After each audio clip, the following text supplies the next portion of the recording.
नमस्कार चलतु आज बनैबा ये चटपटा स्नैक्स को ना तो आपण मैंने समस्त भल भाव जानी थे ये जो वर्षा पाग को ना किसी भी खायापी इच्छा होनी लगुच कि सब बेले एमती किसी टेस्टी बन के खायापी तो आज इच्छा है सिंगड़ा खायापी आई जो सिंगड़ाटा ना आवाज रू आपण मैंने जापे ये के क्रिस्पी होता ना बहुत समय पर्यंत क्रिस्पी तो से आम कौन करवा 1.5 कप मुझे नहीं मैदा एबे इथरे ना आधा कप सुजी ऐड कर दबा और सुजी टाको ना ग्राइंडर रे टिके ग्राइंड कर नेबे तो टिके एटा फाइन हे जिवो तापरे इथरे आधा चम्मच ऐड करिबा जुआनी और स्वाद हिसाब रे लूण 1/4 टीस्पून ऐड करछि एबे इथरे तेल ऐड कर दबा मु एठी नॉर्मल रिफाइन तेल नेछि 4 चम्मच तेल ऐड करबा इथरे तापरे ए सब जिनस को भल से मिक्स कर दबा जेंती ए जो सुजी और मैदाटा ना तेल सहित भल से मिक्स हे जिवो या भल से मिक्स कर सारा पर ना एमती हाथ रे गोटे मुठा करके देखिए एटा जदी भल से मुठा हो जाउची ताले हमर खास्ताटा पूरा परफेक्ट है और जदी मुठा न होतबो ताले आ गोटे 2 चम्मच तेल इथरे ऐड करके मिक्स कर देबे तापरे एमती चेक करिवे तो खास्ता आपनकर परफेक्ट हो जिवो तो एबे इथरे ना अल्प अल्प पानी ऐड करके गोटे सेमी सॉफ्ट डो तयारी करबा माने बेसी टाण करबा नै कि बेसी सॉफ्ट करवानी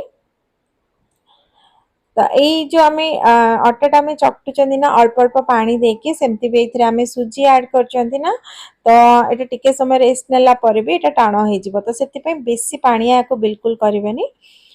आ बेसी हार्ड मध्य करेनि एबे घोड़े की 10 मिनिट रेस्ट करिया पई छाडी देबा तो सेही भितरे आ हां एठी देखंतु पानी मोर एतिकी यूज हेची गोटे कप पानी नेथिले तो आपण एका संगे पानी देबे ना अल्प अल्प पानी देकी ताकू चकटिबे आ या पे गोटे मसला तयारी करबा तो सेति पई गोटे बड़ चम्मच नेची धनिया गोटा धनिया आ गोटे चम्मच जीरा गोटे चम्मच पानमौरी आधा चम्मच गुलमरिच नेची आ 1/4 टीस्पून एथिरे हिंगु ऐड करबा एबे जो सब जिनस को ना छिची दबा और दर छिचा करबा को पूरा फाइन पाउडर बने माने आपना को चाहिले ग्राइंडर रे भी पल्स मोड रे चले के एमती दर छिचा टाइप रो करि परिबे एबे सब कड़े रे गोटे बड़ चम्मच सोरिष तेल दे दबा सोरिष तेल भलो से गरम हे गेला पारे एथिरे ए जो मसलाटा तयारी कले ना ताको सब ऐड कर दबा फ्लेम को एठी लो रखिबे टिके मसलाटा भाजी सला पारे एथिरे स्वाद हिसाब रे कंचा लंका को ऐड करबे म दीटा नेची आ गोटे बड़ चम्मच अदा को छेचिकी नहीं आधा कप ये ग्रीन पीस नहीं जदि ग्रीन मटर अच्छी तो आपण ऐड करेंगे ना स्किप कर दे पारे ये मुझे सीझा आलू टोटाल 5टा मीडियम साइज रो आउ या हाथ रे ही चकटी पकेबा एबे इथरे स्वाद हिसाब रे लूण ऐड करबा गोटे चम्मच लूण गोटे चम्मच कश्मीरी लाल मिर्च पाउडर ऐड करबा आधा चम्मच धनिया गुंड गोटे चम्मच आमचूर पाउडर ऐड कर दबा सब जिनस को भल से मिक्स करके ये जो आलू रो मसलाटा को ना भल से कसी दबा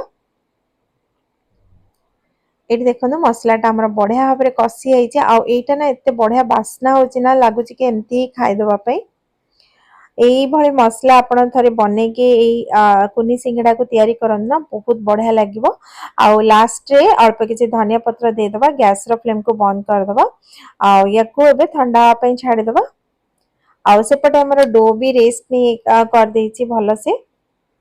तो याको आ टिके समय खाली दळी दबा अल्प टिके समय एबे डोटा को ना दुई भाग कर दबा आ दुई भाग करके ताको एमती बेलना पटरे रोल कर दबा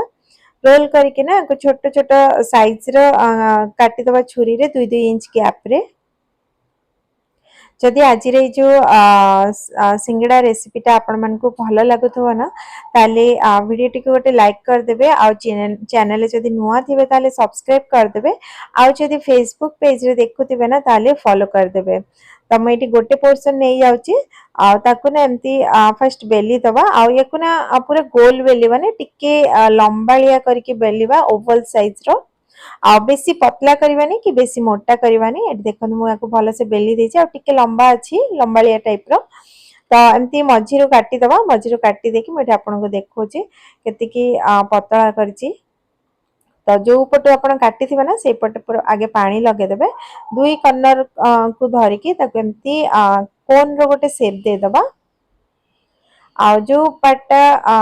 जॉइंट हम ना सेटा को टिके भल से प्रेस करवा नहले तेल रे जते छाणीला बेले फाटी जीवार चांस थाए तो सेटा आपण टिके ध्यान रखिकी ताको भल से प्रेस करिवे तापरे जति मसला एथरा ऐड करिवे म एटी गोटे चम्मच मसला नोची आ ऊपर पटेटा को एमती पानी रे पानी लगे दबा तापरे जो पट आपण जॉइंट करथिबे ना ता ऑपोजिट साइड रे जेमती साड़ी रे हमें प्लेट लगांती ना बस एई भले टाइप रो फोल्ड करिवे आ एमती एई टाइप रो तीनटा हमें फोल्ड करिवा एटी देखंतो मैं एटी तीनटा टोटल फोल्ड करची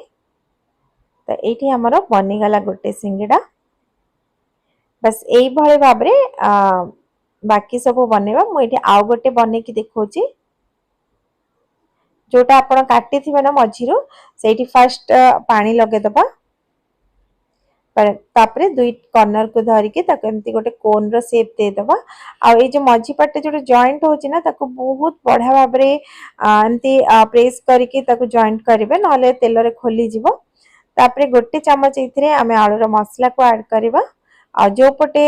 जॉइंट हेतिबो ना तार उल्टा पटेटारे आमे फोल्ड करबा जेमती साड़ी रे आमे प्लेट लगांती ना बस यही टाइप रे को फोल्ड करबा एट देखंतो फोल्ड करके एमती प्रेस कर दबा ए बळे सेम भाबरे तीनटा फोल्ड करबा एट देखंतो केते इजीली आ केते फटाफट हमर ए सिंगडा बनी की रेडी हे गला बस एई भळे भाबरे आमे सब सिंगडा गुडी को बनी की तयारी कर दबा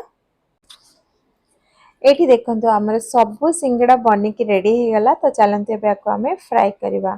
फ्राई करिया पे मैं गैस रे तेल बसे देथिले तेल पूरा हल्का गरम तेल थिबो बहुत गरम तेल रे सिंगडा को पकेबेनी हल्का गरम तेल रे सब सिंगडा को हमें ऐड पकेबा इतरे जत्ति कि हम कड़ाई रे जागा हबो आउ ताको फर्स्ट एंती बिल्कुल टच करिवेनी जते बेले सिंगडा गुडी को धीरे धीरे भासिया को लागबो ना सेते बेले चम्मच रे उल्टा पलटा करके ताको हमें फ्राई करबा आउ जते बेले देखिबे कि आई सब जिंस पूरा लो फ्लेम रे आपण करिवे आउ जते बेले देखिबे कि सिंगडा रो हल्का हल्का कलर चेंज हवा पय लागु छी ना तापरे फ्लेम को लो मीडियम कर देबे लो मीडियम फ्लेम रे याको हमें फ्राई करबा एठी हमर फर्स्ट बेज सिंगडा रेडी हे छी कलर पूरा परफेक्ट आसी छी तो याको एठी मैं बाहर कर दोची बस सेम प्रोसेस रे बाकी सब सिंगडा गुडी को फ्राई करबा सेकंड बेज जते बेले आपण सिंगडा ऐड करिवे ना तेलटा को ठंडा कर देबे तेमती हल्का गरम तेल रहिबो सेकंड बैच को आपण फ्राई करिवे एठी आपण देखि पारथिबे हमर जे सिंगडाटा केते बढ़िया हेची तो याको आपण बनांतु ए वर्षा पाग को खाइबा पे बहुत बढ़िया लागिवो आ आपण बनै सारला परे मो सहित निश्चय शेयर करिवे आजि पई एठी रहली पुनी थरे देखा हबो आ गोटे नुवा आ इंटरेस्टिंग रेसिपी सहित till then take care and bye bye.